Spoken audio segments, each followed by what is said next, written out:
Welcome back to the video. Today we're going to be going through the private pilot Checkride oral.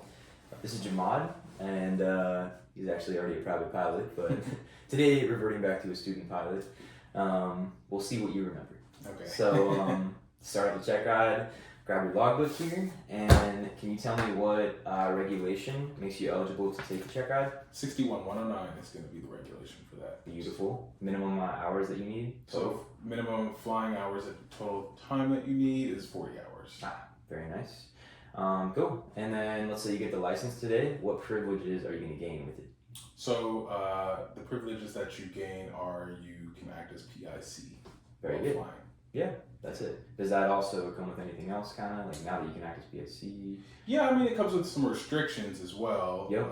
And the restrictions are that you cannot fly for hire, you cannot fly for compensation in any sort of way, and you cannot pay more than half of the operational costs, Which is called the prorata. prorata. Yeah. So if you did a fun flight with a buddy and flew over to Catalina, offers you pro rata share, takes care of your dinner that night, and then y'all fly back together. Is that completely legal and everything? Totally legal. Totally legal? Yep. And because it counts as compensation. The Compensation, yep, the dinner.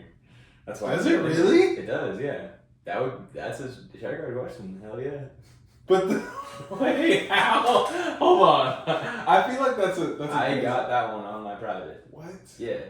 And he's obviously setting you up, like. Right. Okay. You So say- if the conversation is we'll split the cost of the flight and I'll get you dinner, but let's say we split the cost of the flight, we get dinner, and then And he buys it all. you're like, dinner's on me. I'm just Okay. feeling generous. Now we're getting pretty technical, but I would say in that scenario, Got it. you're gonna get through. If it's just fine. premeditated, probably, and someone says that Definitely. beforehand. then Yeah. it's a no. Got it. And if you just straight up admit it to whoever's asking from the FAA, then Right. they'll probably count it as compensation. What keeps you current to be able to carry passengers? Let's say at nighttime. Give me the hard one. Yeah, so to carry passengers, regardless, you have to have 3 takeoffs and landings done in the last 60 days. And at nighttime, How many days? 90 days. 9 days. So That in the sounds last 90 days, you have to do 3 takeoffs and landings to a full stop. And if it's at night, then you have to do the takeoffs and landings 1 hour after the sun sets and 1 hour before the sun rises. Nice. For it to count as night. Yeah, perfect. So that's the one type of night where it allows you to stay current. What are the other 2 types of night that we got? The other two types of night are civil twilight to civil daylight. Yeah. Which is when you can log nighttime hours, Good. and from sunset to sunrise.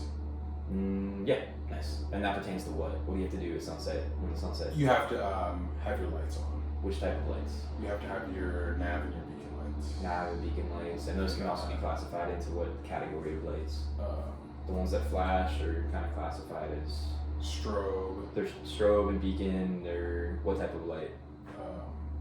nav, position light. Nav is position light, good. Beacon and strobe are what?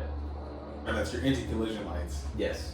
So yeah, that's how you can stay current with passengers 1 hour after, 1 hour before. Also, you should add in there the same class and category of aircraft. What's some examples of category? So category is going to be multi-engine land, single-engine land. That's class Oh, or no, category? that's class. That's class. Good. So category would be turboprop. No. What category are we? We're Nice and single simple. engine prop. Nice and simple. What we fly. Cessna 172. Nah, even simpler than that. Even more broad. We just fly Single engine land. and just a regular old Airplane. yeah. Yes. Right. Category. So, category is airplane, rotorcraft. So fixed wing. No, not really fixed wing, but airplane, rotorcraft. That's good. Seaplane. No. Give me one more. Seaplane. That would be aircraft. Rotorcraft. That's different because it's helicopters. Glider. Glider. That's another one. Yeah. Balloon. Or lighter than air. Lighter than air. Yeah. Yeah. Good. So class, first category, and then what class are we? So we are single engine. Nice. So that's how you stay current to carry passengers. How do you stay current to exercise your PIC privilege? Because that expires, right? Yeah, so after 2 years, your PIC privileges expire, and after that 2 years, you need to do a flight review with a flight instructor. Nice. How about for today's flight, what inspections need to be complete? We have to make sure that the ADs are checked. The ADs are going to be the engine, propeller, and power plant. So the Engine, propeller. propeller. So airframe, power plant, and propeller. There you go. Yeah, those are the 3 different categories of it. What are the 2 different types of ADs?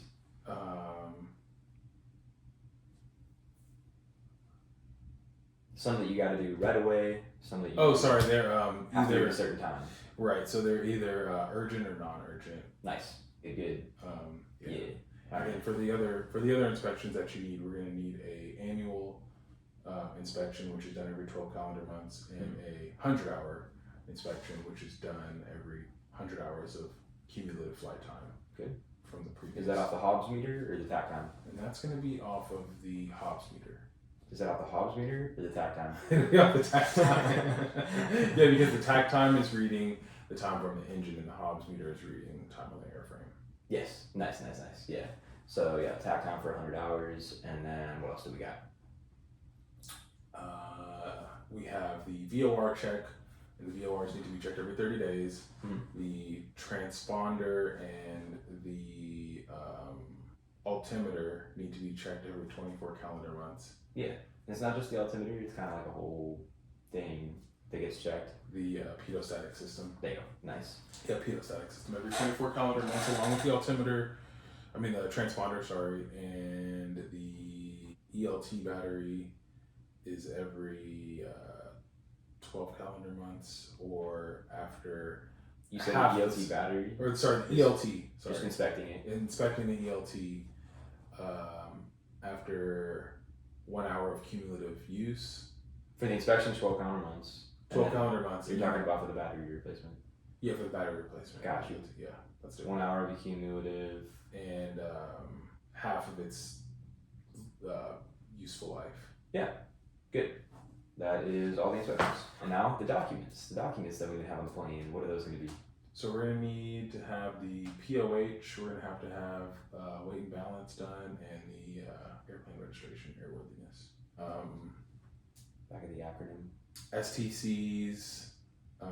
That's one. Why would we need an STC? So an STC is anything that is changed from the manufacturer's guidelines from when the plane was created. Yes. Yeah. Good. Major alteration. Yeah, major alterations that are done. On to you as the pilot. What about the documents that you need to have on you? If you already have your license, what are the only things that you need on you just to go fly solo? Just your current driver's license or photo ID and your pilot's license. Yep. And number 3. Do you need your current medical? Yes. Yeah. Always gotta have the medical too. Good, because I want to do STEM medical, so I could ask my following question. Which medical do you have? I have a 3rd class medical. Nice, and that's good. Valid for how long? So I have a 3rd class medical, which is going to be valid for 60 calendar months. Very nice. What if you were over the age of 40? How long would your 3rd class medical last then? It would last for 30 calendar months. No, 24 calendar months. 24 calendar. Very nice. So that 5 years gets bumped down to 2 years, sadly. Let's say you took your medical exam today for that over 40 years old scenario on what is today, September 23rd, 2024. When would you be required to get your updated medical next? When would it expire? It would expire at the end of the month in 2 years. Yeah, good. Yeah. So technically October 1st, right. 2026 will be the first day that you need to actually get that new medical. What's another option if you can't pass for your 3rd class medical? You can opt for basic med. Nice. Yeah. You can always apply for basic med. Nice alternate into getting your medical if you have some health issues. And before you go on your flight, are there any checks that you run for yourself as the pilot? Yeah, so I run through a few. I make sure that I'm not sick or anything. I don't have any overlying illnesses. Yep. I try to make sure that mentally I'm like stable enough and I'm mentally fit for the flight.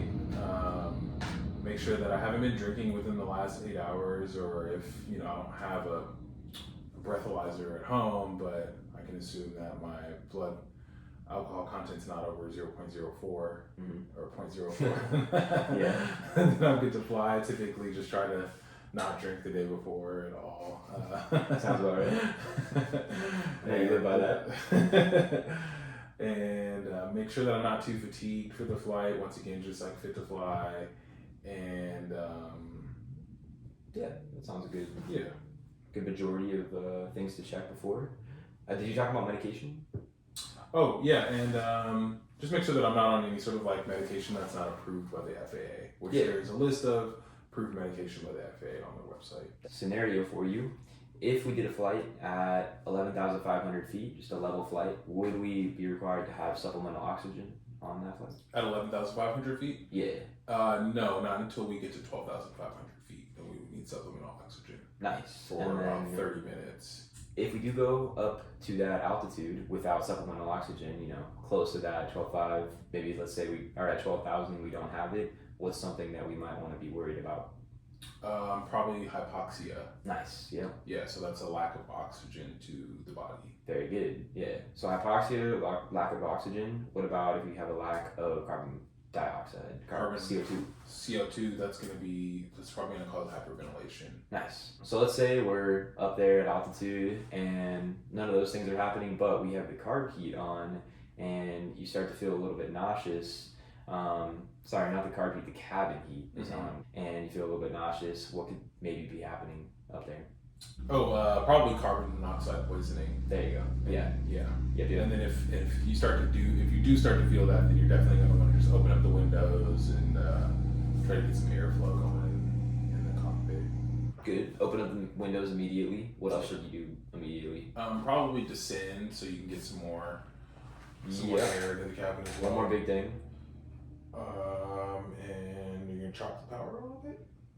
To descend, yeah. To descend. But what's causing the carbon monoxide? Turn off the cabin heat. There you go. Yeah. Even before you open the window. Cabin heat off, windows open, boom. Yeah. And then land as soon as possible. What would happen if you went scuba diving and then flew 1 hour after? You can get the bends, what is called the bends. Nice.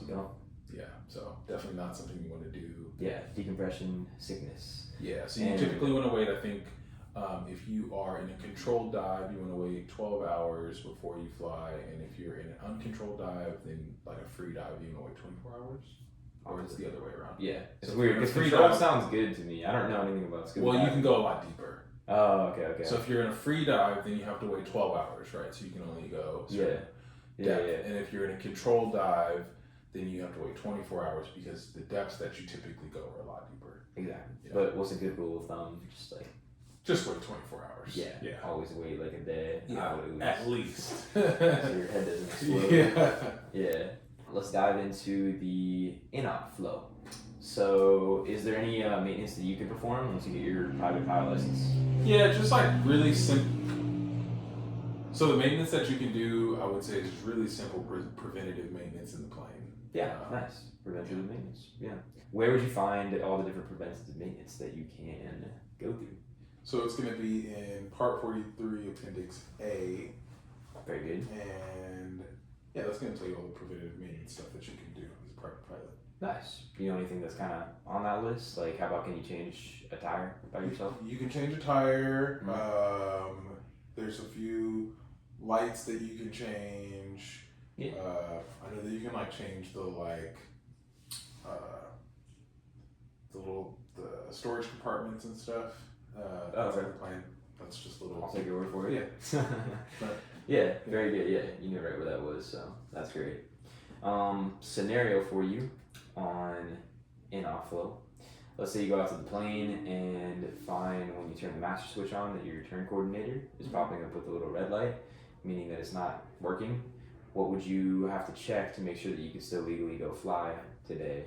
So first I'm going to check our comprehensive EQ list, which we have for the plane, which kind of gives us an overview of all the things that we need to have to fly legally. Yeah. And Nice. then if it's not on the comprehensive EQ list, And where do you find that list, by the way? that list is going to be in the POH. Good. And then I'm going to check the minimum EQ list if there is one, which we don't have for our plane. Good. Then I'm going to check the kinds of equipment list, which is another list, Mm-hmm. to see if we have for our plane, which we do not for this plane specifically. And any TCDS, which is a type certificate data sheet, Good. right? Mm-hmm. And probably not going to be in there. It's not going to be in there either. Yeah, you got most of them. Any other big FAA guideline that you should check? You should check 91205. That's go. going to tell you everything that you need to know. Nice. What's the acronym that goes over every single thing in 91205 that you need? 91205, I believe, is going to be A Tomato Flames. Nice. Yeah. Right. And A Tomato Flames, is the turn coordinator included in A Tomato Flames? It is From not. what you remember? Oh, no? Then what are the two T's? The two In A Tomato Flames. T's are temperature gauge, Which refers to what? which refers to the engine temperature, Nice. Well, exhaust. exhaust temperature, right? The temperature of the exhaust, Thinking. Yeah. and the tachometer. Nice. Very good. Very good. Good. So let's say you didn't find it in your CEL. It had an O next to it for optional, not an R, so it's not required. And we didn't have any of those other lists. 91205 doesn't require it. So you can go fly. If you think it's safe, would you go fly in the first place without the turn coordinator? If it's not required in the POH, and if I feel like it's like a nice VFR day to fly, then sure, I'll go. Okay. Instrument flight? Absolutely not. Absolutely. Okay. Actually, it might be required for instrument flight. Yeah, I think There's it's different. required. There's different things that are. Actually, it is. Yeah. So good answer. And what would you have to do to still be able to go fly with that being in op before you head up? So if it's an optional piece of equipment, then I would definitely placard it as in op. So just put a sticker over the inoperative piece of equipment. Pull the circuit breaker, zip tie it, and write it down in a sheet. If the plane is being used for maintenance, squawk it and just There you go. Yeah. let everyone else know that someone else doesn't experience it later. Yep. Don't want to screw over the next person. Yeah, good job on all that. That was pretty good on the in-off flow. Could have been a little bit more in order. 91-213 goes through the order, but you got everything. That's all that really matters. So, great job. What about seatbelts? When are those required to be worn during the flight, or are they at all? They're only in required during critical phases of flight, so that's going to be during taxi, takeoff, and a landing. Beautiful. Okay, going through the systems section. So, in our Cessna 172 Papa model, how much total fuel do we have? We have 43 gallons of fuel total. 3 gallons are unusable, and the 40 is usable. Very good. Nice. What about for our oil? What's the POH minimum recommended? Minimum recommended for the POH, based per the POH, is 6 quarts. Yeah. of Nice. oil. Minimum 6 quarts. Yeah. Very good. And if we want to do a long cross-country flight, what chart would you go to check exactly how much fuel you're going to be burning at your altitude for that flight? You're gonna look at the cruise performance Nice. chart. Which is where? That's in the POH. Yep. Section 6. 5. So close. Got it. 6. You remember what 6 is? 6 is 6 systems or Yeah. Wait. No, it's weight and balance. 6 is weight and balance. Yeah. Got And it. then 7 is systems. Got it. I think. 5 is performance. Yep. How about the battery and the alternator? How many volts are each of those? It's a 24 volt battery. Sorry, I had that wrong. I'm thinking of a car.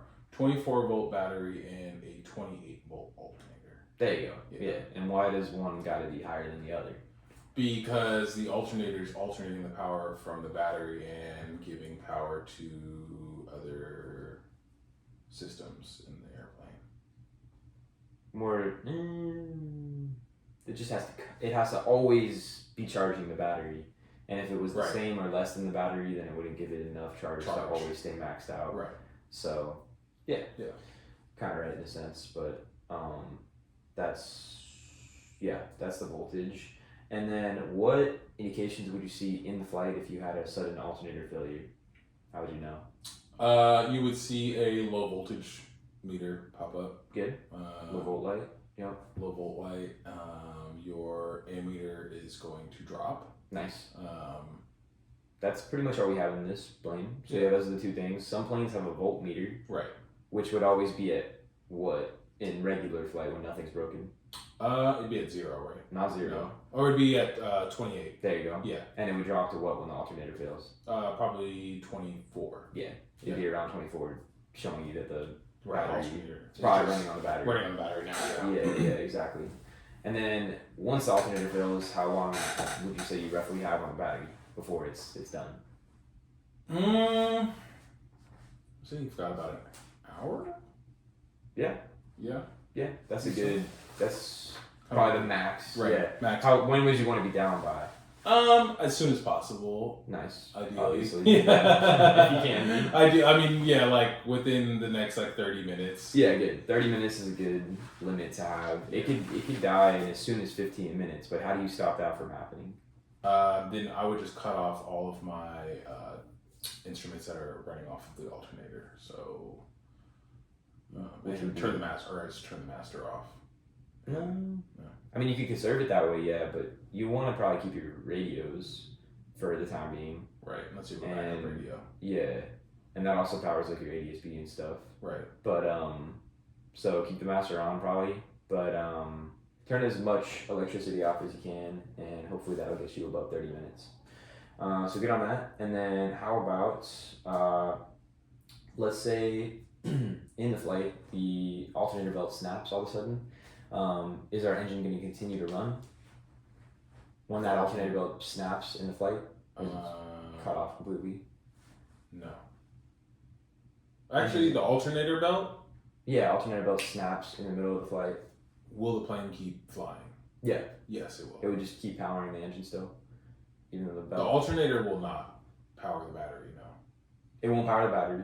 Well, good, yeah, because it's dead after the alternator belt snaps, because that's what's constantly charging the alternator, charging the battery, but the engine would stay on. Correct. Yeah, why is that? Because the engine is run off of magnetos. Nice. Yep. And those don't have anything to do with the belt, so they just keep spinning, keeps firing until the fuel runs out. So yeah.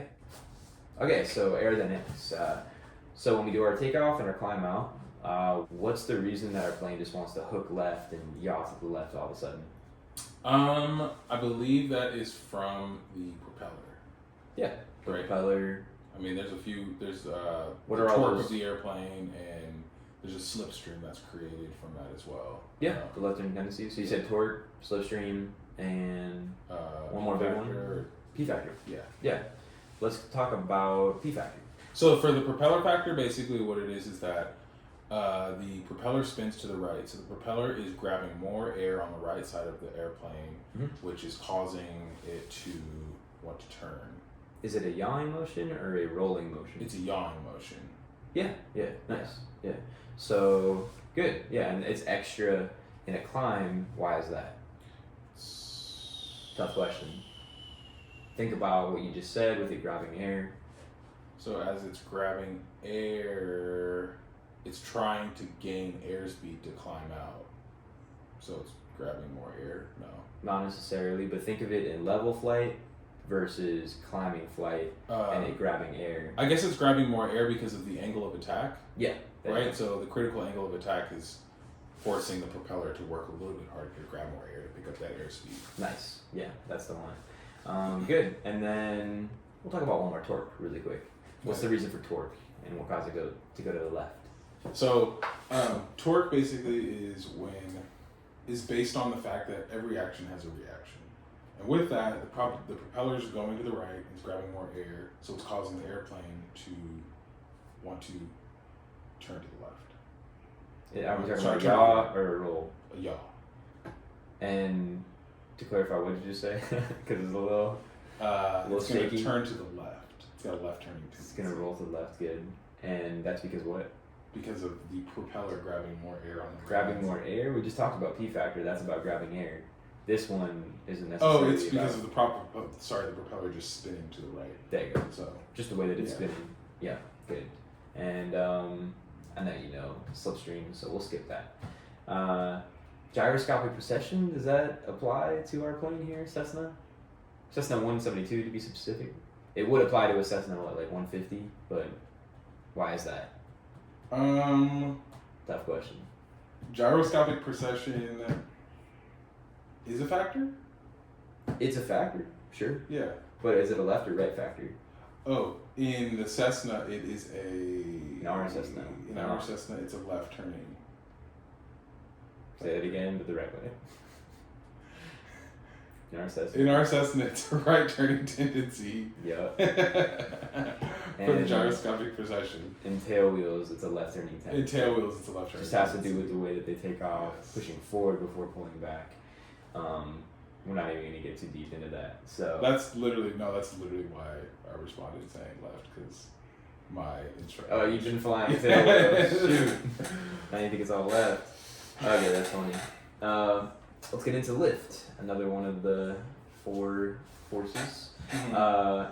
How was that created for us? So lift is created by any fluid moving over a surface is going to move faster over the top part of the surface, and it's going to any slower moving air is creating lift. Right. So yeah, that was a good way of saying it. Which principle were you talking about here? Bernoulli's principle. And the slower moving air on the bottom of the wing and the faster moving air on the top of the wing. Mm-hmm. Which one has low pressure and which one has high pressure? So high pressure is going to be on the top where the faster moving air is coming from. Low pressure is going to be where the faster moving air is coming from, and the high pressure is going to be underneath, which is going to be generating lift. That's your final answer? Which one seeks which, high or low? Oh, no. So, okay. Faster moving air is going to be high pressure. Which one seeks which, high or low? No. High seeks low or low seeks high? High seeks low. Good, now just apply that. Yeah, so the faster moving air is lower pressure, while the slower moving air underneath the wing is creating lift, which is higher pressure. Nice. Just want to see if you doubt yourself on that one. You got it right. But easy to just throw a little loop. Throw you off with a little check. Okay, so lift, that's good. What about when the plane exceeds the critical angle of attack? What happens? So once the plane exceeds the critical angle of attack, then you are no longer generating lift, thus creating the scenario for a stall. Yeah, exactly. Good job on that. How about the flaps? Why are they so useful, helpful when we're coming into land? Flaps are useful for coming into land because it allows us to come in for a steeper angle of descent without gaining a lot of airspeed. Great way of saying it. So we can lose a lot of altitude without gaining a lot of airspeed. What's one more thing that's like really important about flaps and landing that it helps? So the flaps basically decrease the stall speed so that it makes it a lot safer for us to land the planes. And then if we're doing a really steep bank, as steep turns for example, stall speed going to increase or decrease? Stall speed is going to increase on the ankle bank. Very nice. Yeah. So let's just say you're flying along and you exceed the critical angle of attack, all of a sudden stall. What do? You're going to give it full power. Full power. And still dropping towards the ground with full power. And then you're going to pull back just a little bit so that you can start to generate some lift after you've gained some airspeed. Yeah, after you gain airspeed, good. Yeah. After you initially drop the nose. Right. I was kind of pushing you there to do it really quickly. But yeah, powerful, nose down, noise level, good. If it's a power off stall, what do you do with the flaps? And you want to slowly retract the flaps. Nice. Do you do it all at once? Nope, definitely do not. Nice. Yeah. Or what's going to happen? You can go into a spin. Or what's going to happen? You're basically just going to drop to the ground. You can drop some altitude. Yeah, definitely. If you may not drop to the ground, but you'll lose altitude. Yeah, because flaps are giving you lift. Right. Take all that lift away all of a sudden, you're definitely going to lose some altitude. And if you're so low to the ground, that's bad news. Right. What if you enter into a spin all of a sudden? What do you do? If you enter into a spin, then you want to bring the power back to idle. Power idle? Power idle, ailerons neutral, opposite rudder, and elevators forward. Great. Yeah. Yeah. Pretty quick with it. And then, what is the difference between a spin and a spiral? So a spin is an uncoordinated stall, right? Correct. And the spin is a coordinated stall, usually about like 5 to 10 degrees of bank. You meant spiral there? Spiral. Yep. That's it, spin? Spin. Yeah. I meant spiral. So spiral is about like a 5 to 10 degree bank where you slowly start to gain airspeed and decrease altitude. Yeah. And it's coordinated or uncoordinated? It's typically coordinated. Nice. Yeah. So one's coordinated, one isn't. Right. And when you're just picking up speed, the other you just don't really have any in a spin. Right. So yeah, good job on aerodynamics. Cool. That's it. All right. Let's call it. Yeah. Go watch the game. Yes. That was